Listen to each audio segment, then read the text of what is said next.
Help, I think my wizard is a transsexual. I'm Charles Battersby.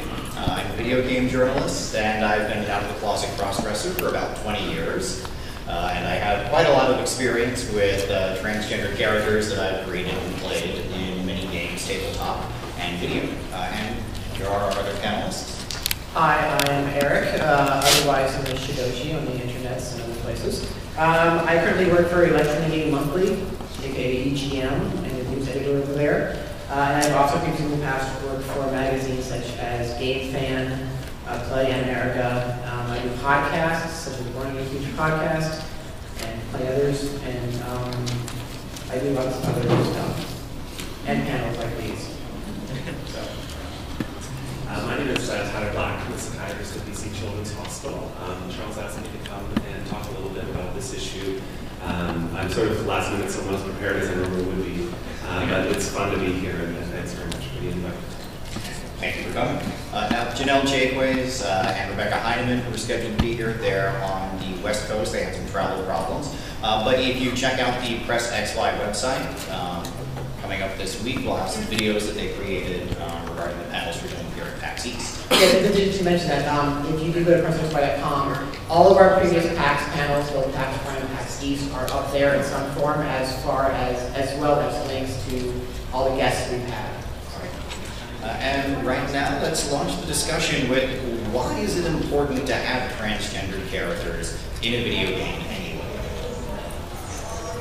And now, I'm going to take the argument that it definitely is important that as a transgender person, I love any game that gives me a chance to play a character that I can identify with. And whether that's a character that I can customize to look exactly like myself, or a character that can be specifically stated to be a transgender person, whether the character can have a sex change operation in the game, or just happens to have a male voice put on a female character model. That's something that really makes me connect to the game. And I think a lot of other players have a similar experience of being able to create a fantasy version of themselves. Yeah, I mean, connection is a very important thing, and we don't want to sit here and demonize the white male heterosexual, but the problem is that a lot of majority of games offer that as a main character, and you have a diverse selection of gamers otherwise who are saying, hey, where's our representation? I mean, if you do not see yourself ever represented in a game, it's kind of a feeling inside you that says, wait a minute, maybe I don't belong to this. Maybe this is not where I'm supposed to be at. And maybe I'm not supposed to be gay. Maybe a gamer is a white heterosexual male. So, I've talked to a lot of people, and I know my own experiences as well, is the fact that it can be hard to connect to a game. Even if it's well written, even if the character is interesting, it can be hard to connect to a game if there is never you. Maybe you don't want you in the game. Maybe, when you're playing whoever your shepherd is in Mass Effect, maybe you're not saying it's you, Shepard. It's a Shepard you're creating, but there still has to be some sort of connection there with that character. Because unlike movies, books, other kinds of forms of entertainment, video games are interactive, and they have to make that connection with you in order for you to get into them. This is an important issue. I generally work with children, and my experience with people discovering not only their gender but sexuality is this is it's an ostracizing event to develop in your childhood. Whether or not you're heterosexual, homosexual, asexual, feel like you're transgender, cross-dressing, these types of things, it becomes very personal. So when you're doing things that other kids are talking about, other kids are enjoying, and you don't feel part of that group, you'll feel isolated. And isolation is a risk factor for a lot of the mental health disorders that I treat, whether it's depression, anxiety, even suicide. And I'll be talking a little bit about the special risks that people of transgender or transsexual or alternate sexualities have for suicide and other health issues. There's a helpful graph to help define. This is a cool thing. I've only recently become aware of it. I don't know if many have seen this before. Called the gender person. But the reason this comes about, and it's getting distorted a little bit, and I think our VGA connection is off. The reason this comes about is because right now there's about 17 different labels that you could apply to someone. So LGBT is commonly what people know, but the actual phrase right now is LGBTQI2S, questioning intersex and two-spirit are the other ones. And there's actually about 10 other labels. But when you actually apply all 17 labels and you give people a choice when they feel like they're not heterosexual, only about 50% of people say, yeah, that label applies to me. There's about 50% of people who are developing or exploring their own sexuality that say, none of those 17 labels describe what I'm going through. So the genderbread person is actually, it's not a scientifically created thing. It's gone through 2 versions. I think this is version 1 we're seeing up here. Do you want to switch over to the PowerPoint, actually? Because I think I have version 2, which has a little bit, both are cool concepts, but version 2, maybe go backwards about 5 or so. There we go. So you can see it becomes a little bit more complicated, but it divides someone up into 4 categories: their gender identity, their expression, their biological sex, and who they're attracted to. It allows you to put just on a scale, for example, under gender identity. So I sort of filled out my own here. So I identify myself as a male. I've never considered myself anything else. I'm not the most masculine, expressive dude in the world. Like, I'm not like, oh, let's go get beers and stuff like that. So I've put my masculinity down a little bit. I'm a little bit more, maybe a little bit more empathetic than a lot of guys. I'm the sensitive type. So I've added a little bit of femininity and gender expression. Biological sex, I'm a male. I'm not the hairiest male in the world, so I dialed it back a little bit. And I'm only attracted to women. So this is a continuum. This isn't, I'm not giving myself a label. This is just me saying who I am. And when people are able to do this, 100% of people say, this is what I feel like I am. And so this whole idea of labeling is something that, when Charles was talking about it, the ability to add a male voice to your female character is not technically difficult, but just giving someone the option to do that opens up a range of possibilities that weren't previously there. Oh, and joining us now is Maggie Baker. Maggie, please introduce yourself. Hey, Charles, can you prompt me on just the introduction? Oh, we were discussing the genderbread person. I love the gingerbread person. And we're discussing the vast spectrum of gender identity, of how people perceive themselves, gender expression, what they throw out to the world, biology, and sexual preference, and how it isn't just a simple left and right dichotomy of male and female. Cool. Now, my only critique of the genderbread person is asexuality identity. And if you identify as asexual, this can be not necessarily as, that's like the one little edge piece, because I totally love the genderbread person, totally love that little genderbread. But that's the only. Well, certainly version 1 is from the left. Version 2, I think, version 2 is much better. Yes. You can dial back be attracted to neither, right. And make yourself rather asexual, and put yourself in the middle and say that I'm sort of more on the androgynous side.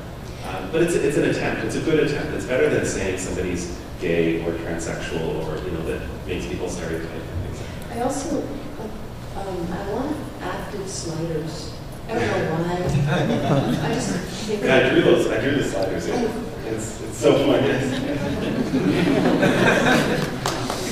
Eric, thoughts on the genderbread person?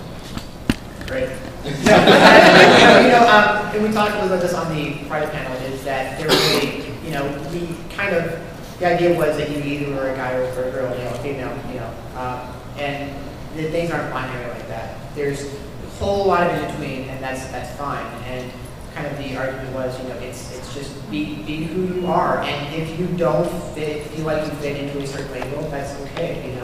A lot of times we're told that we have to be this or that, and you don't. And if people don't understand your situation right away, then you can help them understand it. And if they don't understand still, then that's okay, And just realize that, anything else in life, we look at the wonderfulness of life as how many options there are. We don't have 2 colors. If there's only black and white, things can be kind of boring. You know, if there was only pizza and sushi, just randomly picking two things, you know, after a while you would kind of hate food. But there's you can actually get sushi pizza now. yes. But they actually have that in Japan, I'm pretty sure. When I was there. There's this wide variety, and so gender identity, sexuality, those things can be just as varied. And now that we see that there is this vast spectrum, a multi-dimensional spectrum of gender and sexuality, but let's look at how this is being implemented by game designers and how gamers are using the tools that game designers give them to create their own fantasy worlds. So some of you may be wondering why I'm wearing two sets of glasses. And that's because one of them is, this is the outfit worn by a character in Saints Row the Third. Yeah! Woo!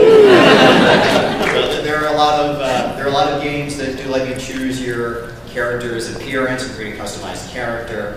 Saints Row the Third is one of the few games where you can actually have a sex change operation in the game and have it be acknowledged as a official piece of the story that other characters will be aware of it.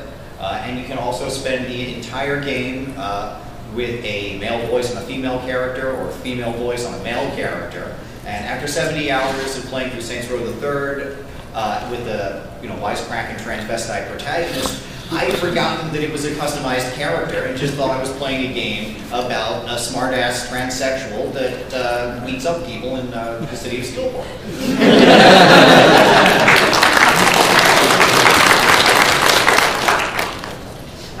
I had a chance to talk to the developers of Saints Row 4 yesterday, and I actually brought something up. And they said that previously, in I believe it was Saints Row 2, that you had reputation that you would gain from the clothing you were wearing.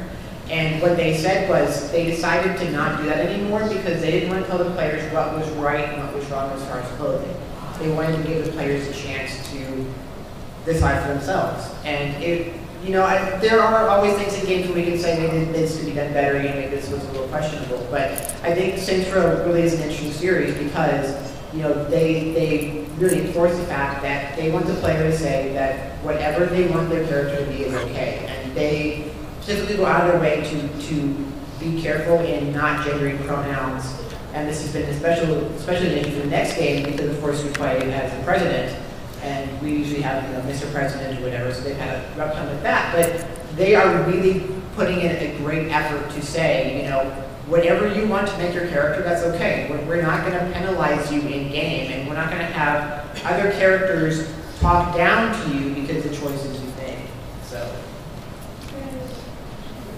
And now there's a tricky situation where some people think that merely addressing the issue of being transgender at all is only suitable for mature audiences. And I kind of disagree with that. yes, I think there will be a very intense debate. I think that it would be terrific to have a children's game or a tween game where one of the characters doesn't conform to traditional gender roles. And that's not inherently sexualized or fetishized. That you just have a girl that does boyish things or a boy that does girlish things, or someone that really doesn't care about gender at all.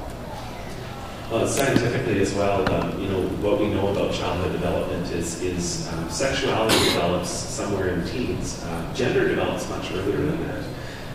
If you see a 3-year-old boy that's wearing a lot of heels and putting on mom's dresses, there's a chance there's a transsexual inside that boy. And so this idea that it's an inherently sexual thing, it isn't. It's an identity thing. It's who I am. And some people will pervert the science to say that this is an alternate thing. In fact, I'm a psychiatrist. Our DSM used to include transsexualism as a mental health disorder. I had that edition 20 years ago. Yeah, it wasn't. I don't think until DSM-4. I think that it became. They removed it as a disorder. So there's always been attempts to make this abnormal thing. But everything we know about development is that everything's on a spectrum. Some people are very, very masculine, other people are very, very feminine. There's a whole range in between. And sexuality, when it develops, is a later thing. Gender is not. it's an identity thing. It's a who am I type thing that probably establishes as early as 3 or 4 years old. Yeah, really, really, really. I'm a game designer and a sex ed teacher. And so both of those things support exactly what you're saying. And from a game design angle, like one of the things I love about being a tabletop role-playing game designer is that I'm leaving all the character creation in your hands forever. And if I was doing video, I'd have to do some graphic thing. I'd have to figure out there'd be different hurdles around that representation and how I want to structure that. But as a role-playing game designer, I can design a game for teens. My games I run, which was developed mostly in summer reading programs with junior and senior high school students, and looking at putting gender coding and how people express gender and attraction and orientation and all those things really, really in the hands of the player, and then supporting through my game design and through my text that all are awesome. Whatever's authentic to you is awesome. Play the heck out of that. And I think that it's a shift. Like the video games that the two of you have mentioned and brought up, these are shifts. We're beginning to see shifts. And thank all the great green googly googlies for that. While it is great that game designers will let characters choose to play a transgender character, there's also the question of game designers creating characters that may or may not be transgender and refusing to actually make a commitment and say this character is definitely transgender.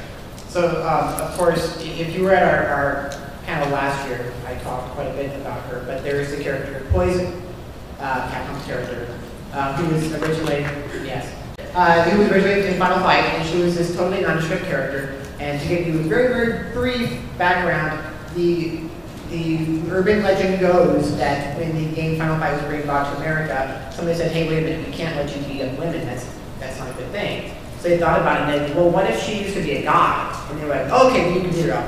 So we're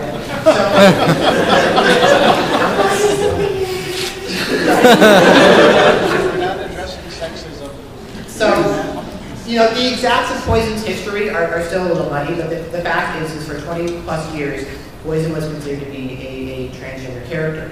And Yoshinori Ono, the current, or was the producer for Street Fighter 4, he went on record a number of years ago saying, yes, she is trans, she is this way in Japan, she is that way in America, legally she's trans, that's the way it works. Unfortunately, the groundswell rose up and we got Poison into Street Fighter Cross Tekken, which was a very, very awesome thing. Unfortunately, and I don't want to completely blame Capcom for this, but Capcom at some level decided that they did not want to get into the argument of whether or not she was trans, so they changed their official position from being that Poison is transgender to, well, Poison is whatever you decide her to be. If you want her to be a real woman, she is a real woman. If you want her to be trans, she is trans. And the problem with this is you have 20 plus years of a character being a certain way. And then when you make her a major character in a game, you decide that we don't want to get into that argument and we don't want to bring up a controversy, so we're going to distance ourselves from that conversation.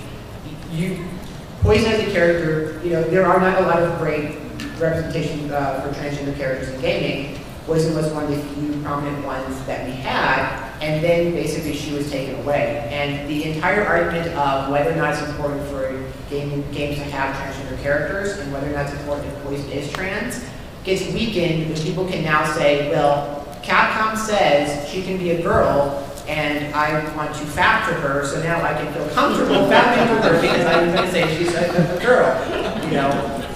Fab is a euphemism? Yes. So there's a danger.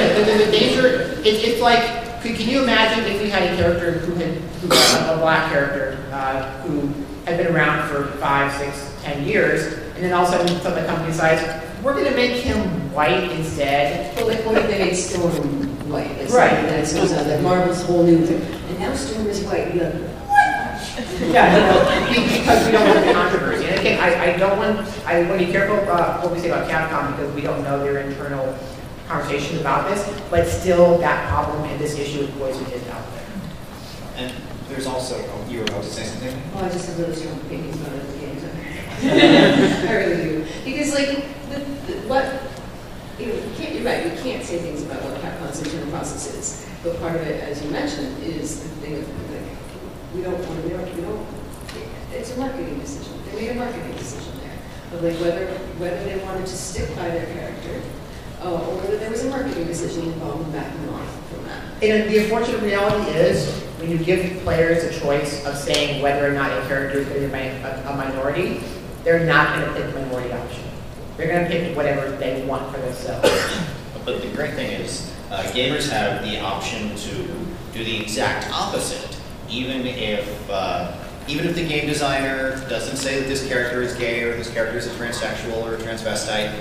A lot of gamers still know in their hearts that Commander Shepard is a male to female transsexual when they're playing that game, and that. No, I just love the idea. But game designers have a term called emergent gameplay when they didn't intend for something to happen, but players will do it anyway. And so we created the term emergent gender play, where if you want your character in any game to be a transsexual or transvestite or gay, and it's like that in your mind, that's something players are going to do anyway. And it's awesome when they do. Like, I love that. In games that I design, and to watch what people do with gender, it's really cool because it's another level of ownership where they are engaging themselves in creative process. That I've sort of given a little set of tools to structure the conversation. Maybe I've raised some questions of like, what would it be like if? And to watch people going to that space, and especially when I see emergent gender play over the course of a campaign, or reading people's actual play write-ups online, and they're completely, whoa, one of our characters just came out last session, and it was so cool. Yay! Because it's part of the cultural shift we're seeing here. If they're able to be playing a game with all cisgender characters, and then over the course of play, they're having emergent gender diversity happen. And that's affecting them in the real world as well, because now they have some experience of like thinking about these questions and thinking about people in a more diverse way, and having those also be awesome people that we want to know and play and are totally capable, amazing people. And unfortunately, sometimes when people do use their game character to come out or even just explore a new identity, this can lead to very dangerous, I guess, consequences. Yeah, I mean, it can be really, really challenging. That's the flip side. Yes, And I think real quick, there is one danger as well, is the fact that we have to be careful about trying to take a character as our own when they're maybe not. And a good example of this is the character of Naoto from Persona 4. And the game presents Naoto as being female to male, and a lot of the community assumed that, but the reality of the situation is, if you play the game to its fullest, that is not who she is. She is actually not trans. She had more personal issues with family issues and what she thought a detective could and could not be. So we do have to be careful about trying to, and I don't use the word steal, but appropriate, characters when they are specifically not transgender. I mean, when we have a custom character, you can make that whoever you want to be. But there is some danger because there will be pushback from the other side saying, wait a minute, you're arguing about us taking poison from you, but you're taking this character. And as awesome as Naoto is, and as awesome as she would have been if she was trans, because she would be a great representation, she's not. So. And about the dangers of discrimination, people do try to push in one direction. Yeah, I mean, it's interesting. I come from Vancouver, BC, in Canada, and right now in Vancouver, if you go to school, if you're in high school, and somebody does something and they screw up, you go, that's gay. You're expelled. If you can reapply in 2 days, and if you ever do it again, you're never coming back to that school. So it's, yeah.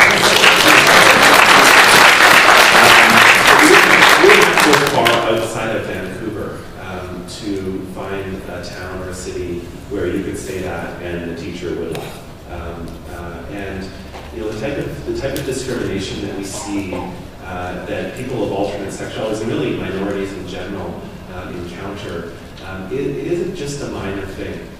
You know, I'm giving a talk at 4 on video games and parenting, and I hate online gaming for the verbiage that's used when you play online. The die faggot or the nigger stuff or things like that. It's just ridiculous. And it's really a black eye on gaming. But it's not that. It's not even at that level. If I'm playing a game and someone calls me, you know, a chink, I'm like, I'm not Chinese. It doesn't really offend me. But if I was a Chinese person and someone said that, even if they don't know me, it's going to hurt me more personally. And what's really interesting about the mental health risks of discrimination is that they're actually profound in nature. So we'll just go to the next slide. There aren't a lot of studies on transgender people. There's a lot of studies on what we call LGBT, so it's literally lesbian, gay, bisexual, and there's not a lot of science on transgender people. But this one article I pulled out I thought was interesting because it does talk, it actually did a recruited study in San Francisco of a number of transgender people. If you want to go to the next slide.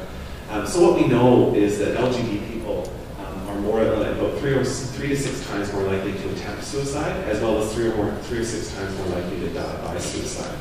And that they're subjected to the type of discrimination that we used to hear about in the civil rights movement.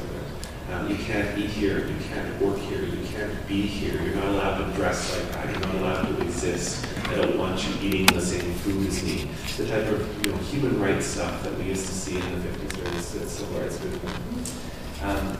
This study actually was unique in that instead of recruiting a very small online self-selected group of people, they just went to all the places they knew in San Francisco where people of transgender orientations would hang out or associate, so groups, societies, clubs, these type of things. They just gave them these 1-800 numbers. Hey, if you ever want to do this study, call us. They were able to get 515 participants. Actually, they got about 600, and I had to exclude some because what they were looking at, it was the effect of whether male to female or female to male made a difference.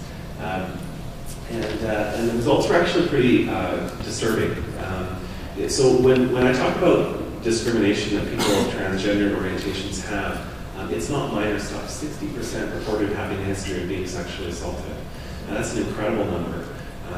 It's about 4 times higher than the average female, and about 20 times higher than the average male.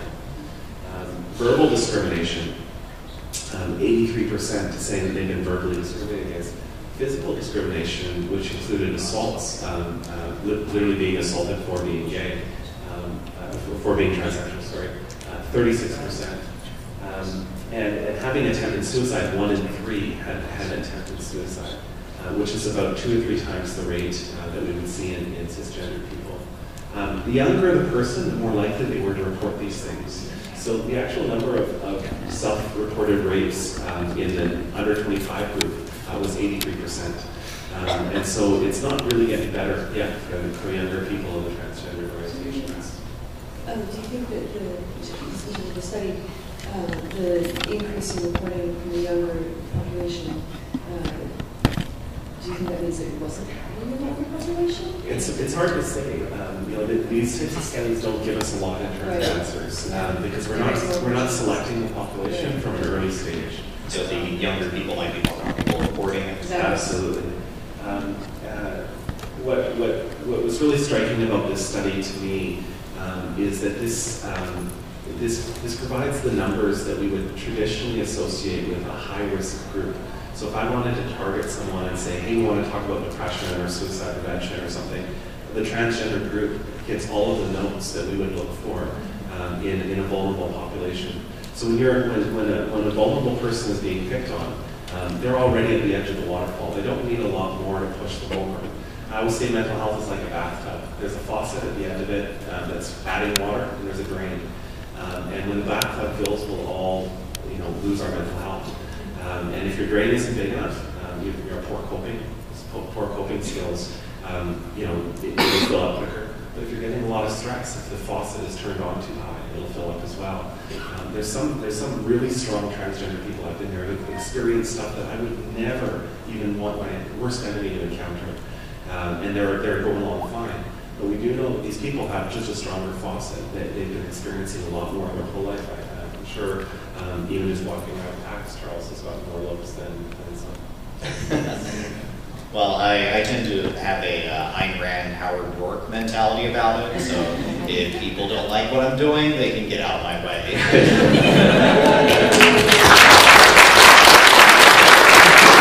It also helps with my costume.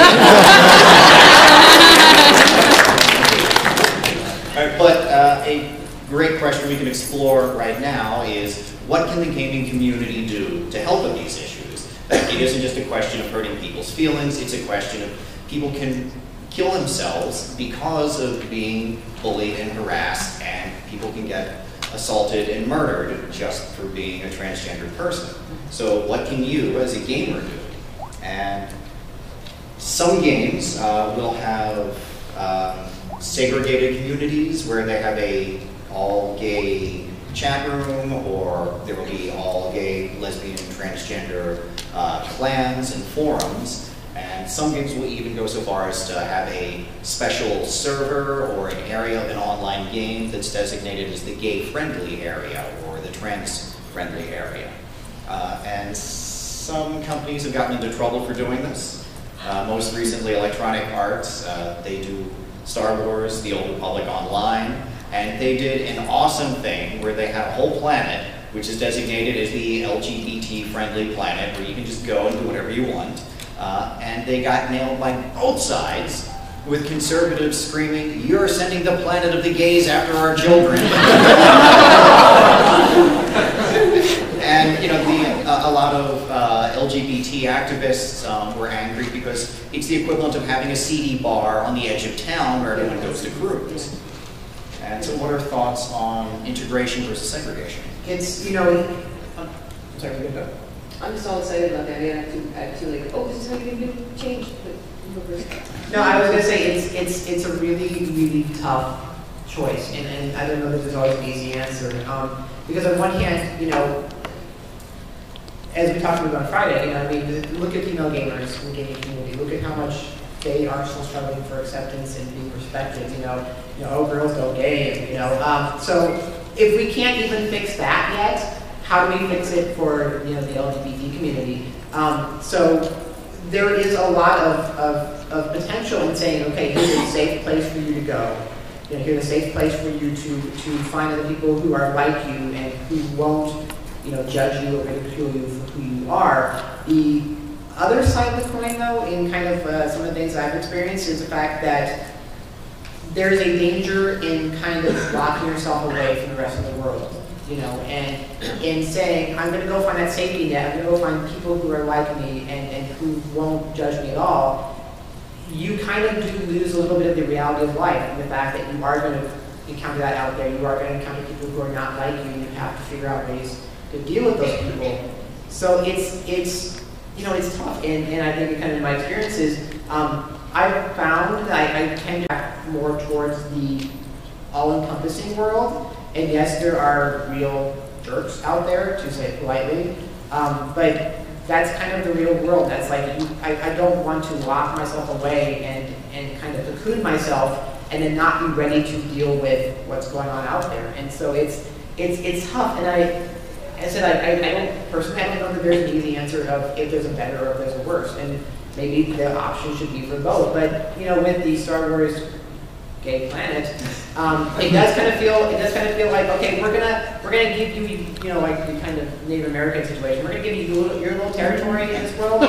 Go be there. Don't bother anybody. Yeah, go live your life and let the rest of the normal players just do what they want to do without having to deal with you. Because letting the majority not deal with the minority is not a solution. That's never going to be a solution. The majority has to be forced to deal with the minority. Now, maybe not violently necessarily in my feeling, or not, you know, that kind of way, but if we don't force the majority to deal with the minority, there's never going to be integration, like real, true understanding. Well, and just for the record, Electronic Arts didn't call it the gay planet.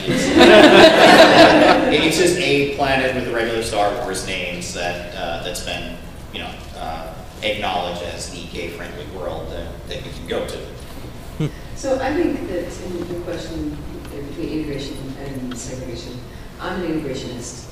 I think that, you know, things you just said, we all live in a world, and this is the world we live in. And I don't want people to be comfortable in their little boxes while other people are uncomfortable in theirs. And part of that involves changing my little microculture. And that means, you know, when, forgive me, but to step up and say, you know, that's not cool. You know, using words. You know, it's like, can we just not use derogatory terms? You know? And it's like, cool. All right, moving on. It's not like a giant confrontational thing, but like the level of force can be really tiny. It doesn't have to be like you know, as up in arms as we can sometimes feel about these issues, because we can feel really up in arms about this. And we want these things changed now, yesterday, 20 years ago, before Stonewall, please. You know? But since we can't necessarily do that, changing microculture, going, so when something happens and you see something, say something. Just like the kids in Vancouver, like, you know, that's not cool. And maybe we're not in a place where we can say, okay, you know, now let's go from PAX, although maybe you are, maybe not.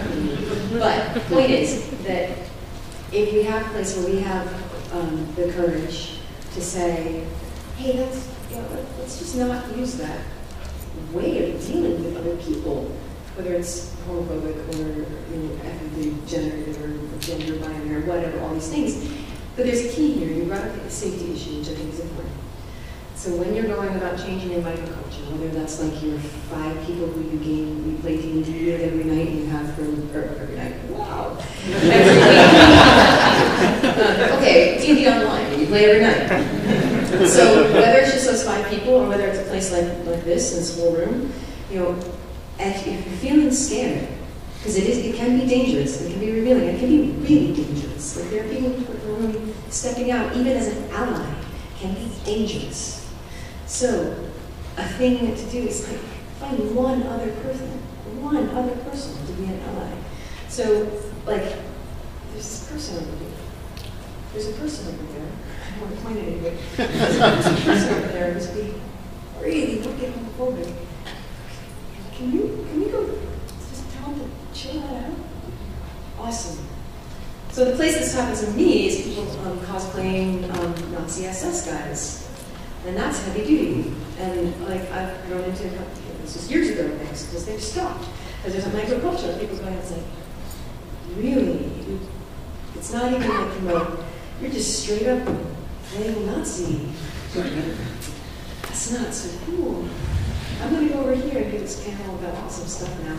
But just keep that in there. I'm not looking at your face. So that's the thing, to address the safety issues and the integration issues, because we don't have to be massive confrontation, although I think there's times and places for that, and that sort of social disturbance and that sort of activism, but a way of integrating and saying, hey, we're here too, and we're all just human beings, so let's just treat each other with compassion. And generally, you know, any experiment with segregation has not worked. That's a hard hat. Gay hard hat or whatever. No, it's not a solution. It actually will increase conflict. And it'll mystify something that should be normalized. A lot of the work that we do with kids, whether it's talking about mental health issues or sexuality, is to normalize, to say it's okay to experience what you're going through. It's okay to be different. And that's integration. That's not segregation. I know you talked about the safety, you know, making sure you keep your safety when like kind of trying to think about things. I'm going to harp this point over and over and over again until I'm blue in the face, but we can't have my problems and your problems. You know, we have to have our problems as a society. What do we need to fix? How do we make things better? Because if I'm just worried about myself and I'm not worried about your issues or what you're going through, then, you know, that's very selfish of me. And I know it can be very hard because we all have super huge things we're dealing with, and it's a struggle for ourselves to get through it. But I can't sit back and say, you know, I'm not black. So when I'm online, I hear somebody call the N-word, I'm not gonna say anything because I'm not black, it doesn't affect me. I can't say that, you know. If you're male, you can't say, I'm not gonna worry about a female gamer, you know, being called names and being told she's not a real gamer because I'm a guy. You know, we can't do those things. We have to come together because we are all gamers. We should not be stabbing each other in the back. We have to come together and say, look, we are we. We are not an I and a you, you know. We cannot just worry about our own issues. We have to support each other in this and make the gaming community and, you know, hopefully the entire world in some little small way a better place. And on that, Tyler has to run from another panel. Thank you guys for coming in. Thank you, Tyler.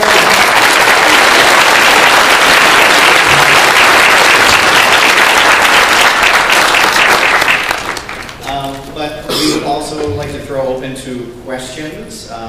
If you want to tweet a question to PressXY on hashtag PressXY, and you can also line up in the center, and we'll start taking questions. Is there anything else we want to get to before the questions? We want to talk about self-identifying. Well, people are lining up, can I say one thing? Of course. Yes. So that was brilliant. In terms of being all us, all we. Like, one thing we know how to do in this room and at this convention, all 70,000 people at PAX, we know how to empathize with someone who is not ourselves. We know how to play a character. We know how to really feel for that bit of pixels on the screen.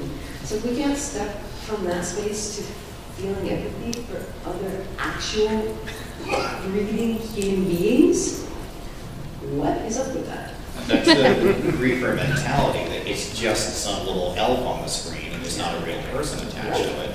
So if you kill them and take their stuff, it doesn't matter. And it's just crazy, right? It's like one of the wrong line, like recognize there's someone else on the keyboard at the other end and they're a human being. I just want to say real quick before we get to questions is the fact that while we all do have to work better and help each other in this, don't feel like you have to go beyond, you know, your personal safety space. Because, for example, it was previously against the rules for Xbox Live to mention that you are gay, lesbian, bisexual, transgender. You would be kicked off of Xbox Live if you mentioned that before. Microsoft has since changed that policy, so now that if you do want to announce that, that's great. But don't feel like you have to do that, you know.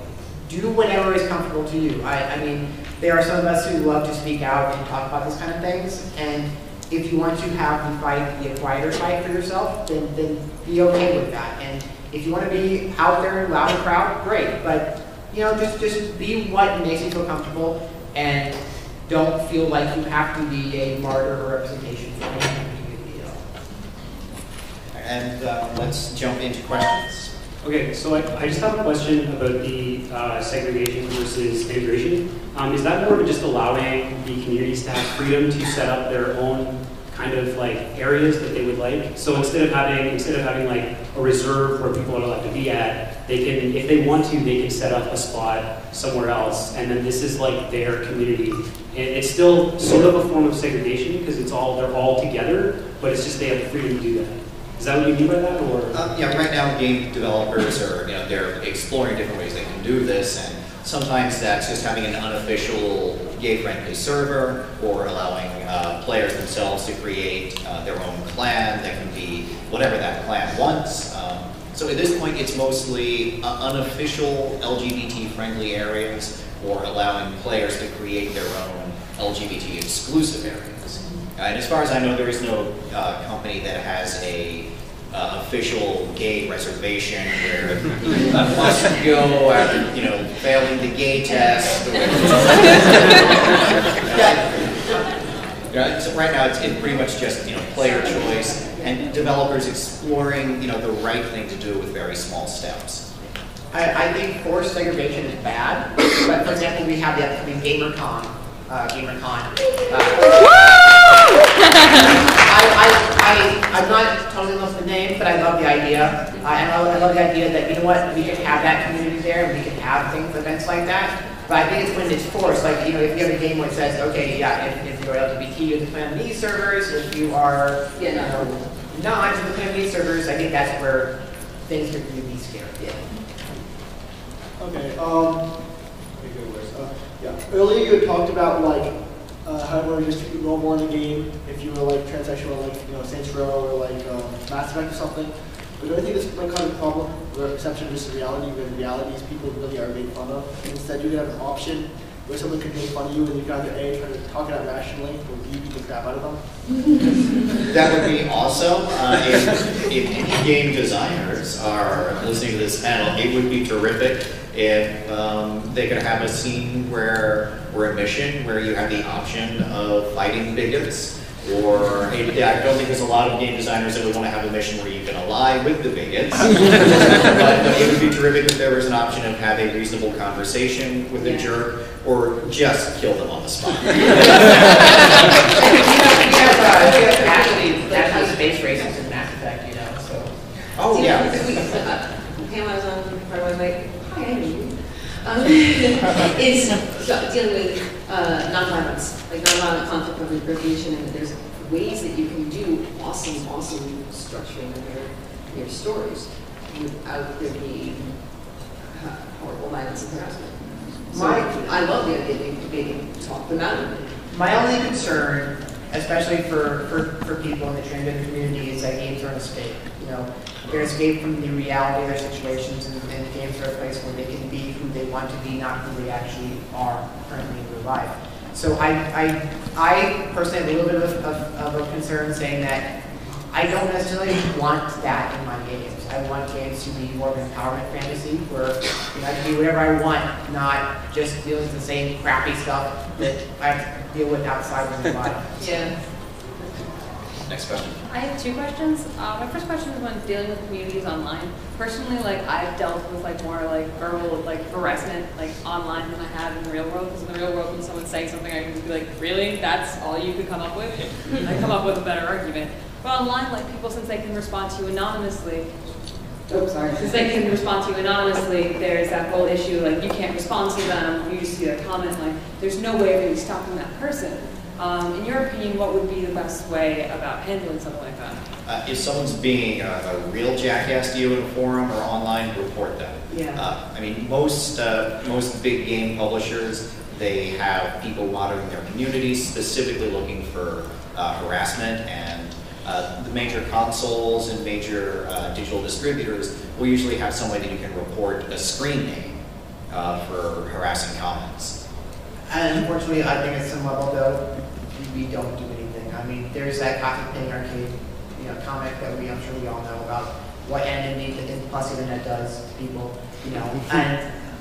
And again, I don't want to go back to just play with your friends, because that you miss out on a whole wide variety of awesome players. And I wish there was some sort of shock device in your controllers. My second question was dealing with using games, having transgender characters or gay, lesbian characters in games as a learning device for younger children. As many people say that as you mentioned before, should this just be an adult topic? In your opinion, how good of an idea is it? Well, personally, I think it would be a great idea to put these ideas in since kids pick up gender roles and many social stigmas really early on. Do you think that would be a good way of going about teaching about these issues? I think it would be absolutely terrific if any of the game publishers making games for teens or children could address the issue. I think it would be wonderful, and I think it could be done pretty well and still have an interesting story, interesting characters and gameplay, and just one of the characters happens to be transgender or non-conforming gender. Yeah, I agree completely. I think that, like the gentleman who was sitting here and is not visible, had said, the ideas of gender, when you constructing gender identity, even if it changes over time, it might, who knows? By the time they're in kindergarten, they have a sense of it, right? And we all pick up constant messages of what it should maybe do when you break down into binary. We all know it's right, but everybody has to come to that understanding of their own time. I think it's a fantastic idea. I think there should be more portrayals of gender spectrum issues that identify people in children's books and cartoons and role-playing games and little games of why are we gendering toys? Could we get rid of the pink aisle, please? Or keep the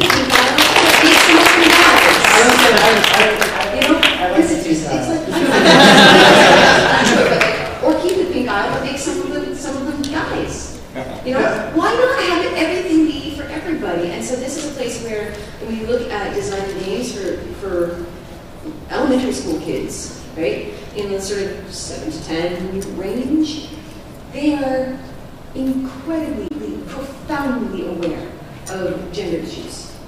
Like, exquisitely, painfully aware of gender issues. And when we acknowledge that, first of all, here's the thing. Lots of people think sex is scary. When we equate gender identity and gender presentation with just sex, it makes lots of people like want to scream and run out of the room. When we can unlock the two, like in the gender person, we can unlock the two a little bit and realize that your gender expression is an expression of yourself, and that may include attraction and action, all those things of sexuality at some other time. But for kids talking about gender issues, yes, we don't have to be talking about like, and then there was this surgery and it did this. It's like, no, just picture your character, little 8-year-olds and little 8-year-old girl with pigtails and their jeans, and a little 8-year-old boy with a cool stripy dress, and a little 8-year-old boy in red shorts.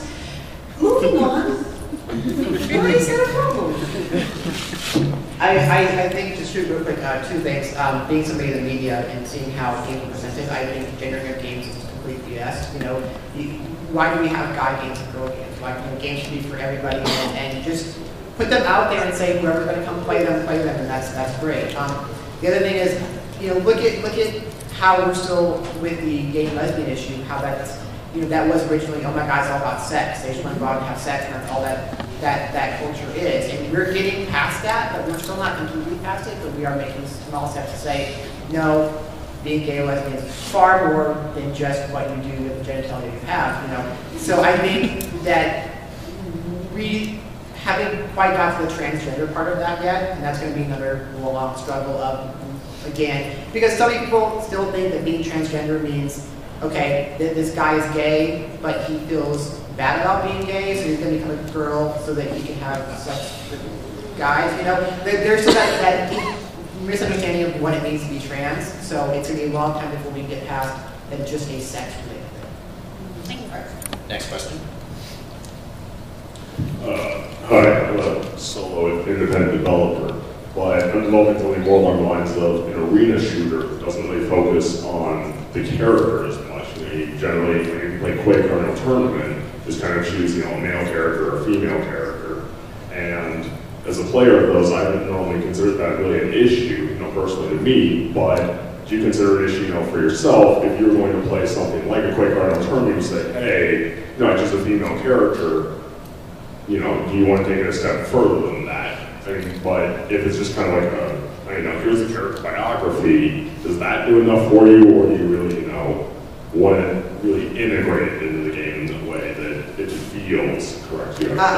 I would just say this is a big thing for me. If you're going to have any kind of character creator, even if you don't see that character in the game, always give the option for gender, always give the option for race, always give the option for body type as much as you possibly can. Because there are too many games that like, I've played still so many shooters where you can only be a guy, and it's like, they're like, well, but it's not realistic, because there wouldn't be a female out there. But no, it's a game, okay? Come on, give me a break, Not everything has to be real. So, at the very least, it's still complex about how you integrate all this in there. At the very least, give those choices to players. Even if it's a first-person shooter and you never see that character outside of, like, a menu screen. Can we talk about Portal for just a second in that regard? And this is an amazing game because of that, because the primary character is female.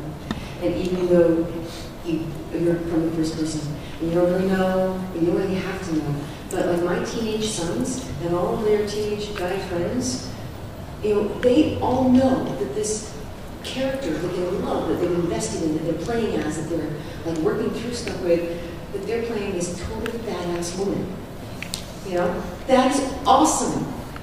I would wait, but rather kind of default to something that is not a cis-het, middle-class, educated white dude who's of a certain religious orientation.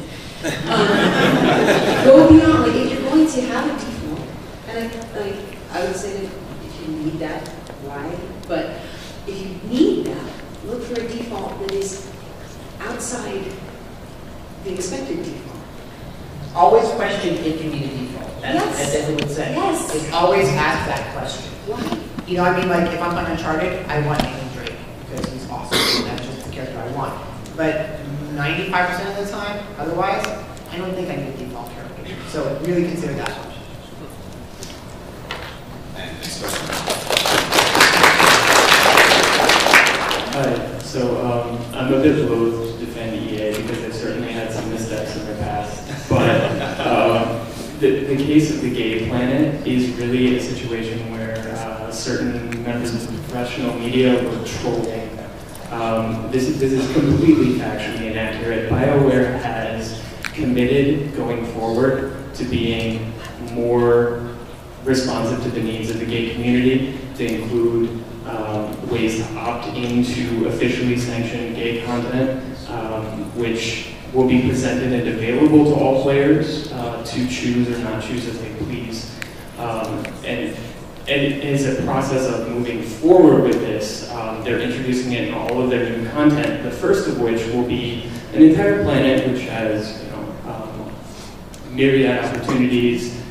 It will be the first planet to also include these same-sex attraction opportunities as well. So, I mean, I'm afraid there's not technically a question here, but we have to be very careful about, castigating them for this. This was really a positive step for them, and I think it's a situation where they're developing. And to be clear, I know more about the Capcom issue. That's why I was saying I'm really very careful about saying what Capcom did or didn't do. Let's be clear, BioWare has done a lot of very great things in this regard. So we don't want to say that they're this evil company or developer, whatever. I think sometimes it's more a question of certain issues can be out there where maybe it didn't go the right direction. So I agree with you. We need to be careful about not saying that BioWare is a bad guy in this situation. It's one of the things that just like every time there's a step forward, it brings with it more questions. And that's the part where I think that it can be a great step. And kudos to that whole decision-making process that let this stuff happen. Whether it was emergent community building support from community members or an official company policy, it doesn't really matter. It's a step forward. It's going to raise more questions. And that's the place that I want to keep asking the questions and keeping in mind what's the next step. We did another panel on Friday where we talked about the gaming industry, and we're not bashing EA up here. In that panel we talked about how the Human Rights Campaign had given Electronic Arts a 100% rating for, I think, LGBT friendliness, and one of their subcategories is having specific policies for the transgender community. So EA and BioWare, they're taking a small step, and it's a great step in the right direction. So just to make it clear, we're not bashing them. We're actually really happy with the work they've been doing. Thank you. I had two questions as well. The first being, I'm not sure how to think about the Planet of Gays we keep talking about. Because I'm not sure if that makes the area a big target. Is that basically for bigotry people saying either, oh, you should be at Planet of the Gays, get out of here, or like people attacking that area if that's something that's possible for bigotry reasons? Like, is that an issue? Using the Planet of the Gays as more of a concept instead of just an actual specific thing, that was an issue that Blizzard dealt with in World of Warcraft, and I believe where they, for a while, did not allow you to tag, or they still don't allow you to tag your clan as being LGBT, because one of their arguments was that we don't want to make you a target. And it's tough, but I think that, as gamers should have that choice. It's like, if you want to be out there from these proud of who we are, and say, F everybody else, and if they want to come at us, come at us. I think players should have that choice. Yeah, and I think anytime a game company takes a step towards that, they are making themselves a target for crazy extremists. And unfortunately, that's just going to be part of the growing process. And if we just keep taking the steps, eventually it'll get better in time. My other question was about companies using transgender characters, for example, and having an issue of creating caricatures Is that something that we should see as okay, like they're trying, or is that something people should be offended by? Well, the offense, any offense should be proportionate to whatever the transgression is. In the 90s, the PlayStation generation, there were a lot of really offensive stereotypes and negative depictions of transgender characters. But in the most recent console generation, there are several games where a character is intersexual or transsexual, and the audience doesn't know unless they play the New Game Plus mode, or they get the special alternate ending that explores that character's storyline. So those are the things that I like most. When you can play through the whole game, and it really doesn't matter. It's just the character just happens to be a transgender person. And I'm always wondering if some game designer has actually created a character that they know is a transsexual that's fully transitioned, and it has nothing to do with the story. But the narrative designer or the character designer, they know it is, and just never told the audience. And there's also a danger, I think, part of how I feel is the fact that there's been so many examples of bad transgender characters in gaming that I think I'd love to see, like, maybe let's say a 7-year moratorium and say, okay, let's only have positive character for 7 years, and then you can get back to, being a little more flexible. I mean, I hate to say that, but I just think that I want to see more positive trans characters before we get back to, okay, they can just be a normal character in the flow of your comedy and all that kind of stuff. Right, and we're a little past 4. Yeah, I was going to say real quick, it is past 4. I think we have You're fine. Yeah, we have flexibility for any questions, but if you need to leave and go to other stuff, PressXY.com, please go there. We have all of our previous panels up there, and these panels will be up. Bye, thank you for coming. Thank you, Maggie, you were awesome.